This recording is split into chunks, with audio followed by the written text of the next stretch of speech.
11 easy tips to use when you're in danger. Number 1. How to wriggle your hands out of ropes. If your wrists are tied, try to stretch them out by twisting your hands with alternate movements. Stretch them as much as possible and eventually you will feel them getting loose a little.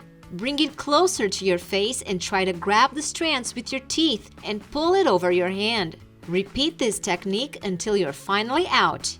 If your wrists are bound with zip ties, rotate and move them back and forth against each other. This movement will likely loosen the ties a bit. If not, repeat the movement.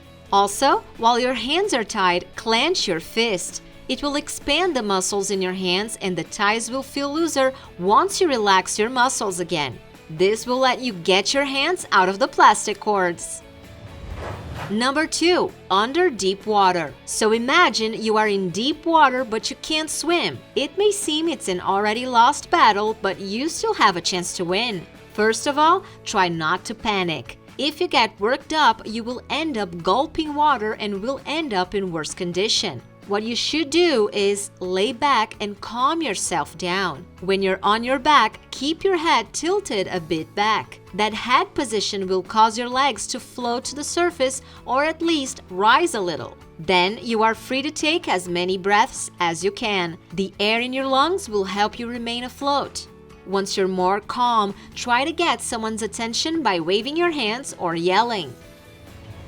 Number 3. Lost in the wilderness. If you think you're lost in the woods, immediately stop walking. It might sound illogical, but the further you go, the longer it will take a rescue party to find you. Besides, when you move, you will get dehydrated faster. The best idea is to stay where you are and try to create some sort of shelter. Number 4. Ran out of water. If there is no lake or pond nearby and you're thirsty, you can still get drinkable water from the trees. Tie a plastic bag around a bunch of leaves and leave it for a few hours. Tree sweat and condensation will gather in the bag and you will have water to drink. Number 5. Finding the source. In case there are no trees nearby and you ran out of water, you need to find the source of it before your body stops working. Keep in mind that water always runs downhill, so head in that direction. It's your best bet to find clean water and avoid dehydration. Number 6. Making signal for rescuers. Getting lost is probably everyone's biggest fear when going camping. So in case that happens to you, here is a tip that might save your life. If you're lost and didn't manage to make a fire signal for rescue yet, but you hear them flying over, use a small reflective mirror. Hold it at such angle that reflects sunlight towards the helicopter or plane. This glare is noticeable even from a big distance. You can use your glass phone screen as well. It might not reach the same distance, but you gotta use whatever you have, right?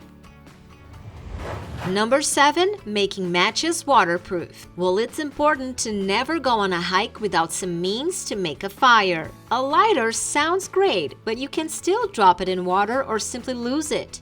To be safer, bring some matchsticks with you, and in case you don't have a secure sealed bag, make your matchsticks waterproof. All you have to do is to cover their head in wax. Just dip the matches into hot wax and let them dry. For extra protection, put them in a plastic bag and now you're ready to go. Number 8. Back to camping. You are still lost in the wilderness and have no idea what direction to choose, but you spot a stream nearby. Make sure to follow it until it merges with a larger river, and it will take you to an inhabited area where you can most likely get help.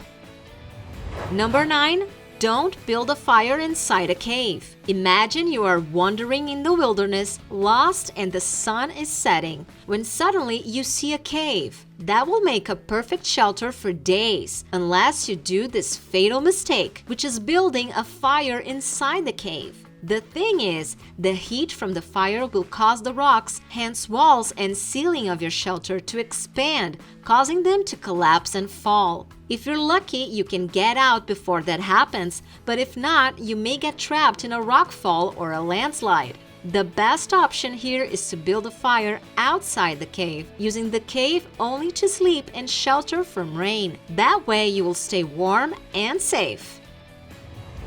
Number 10. Don't eat snow to hydrate.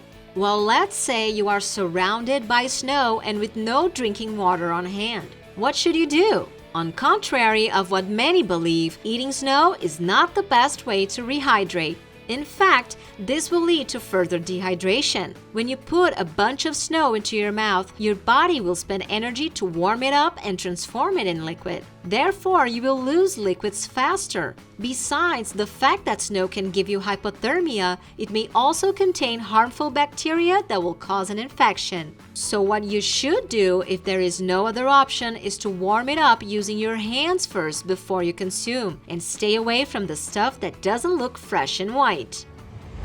Number 11. Frostbite. If you have been exposed to extreme cold weather conditions and got frostbite, take care of it as soon as possible. And by that we mean do not pour hot water on the wound. On contrary of what many think, it will only make things much worse. If you can, have someone drive you to the hospital. If the condition does not allow that, remove the wet and cold clothing from the damaged area and put the area with frostbite in warm water.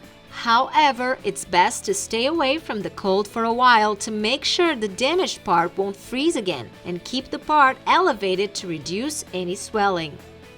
Hopefully, you will never have to use these tips, but now you will have them just in case. So give us a like for caring about your safety and well-being. It will take less than a second.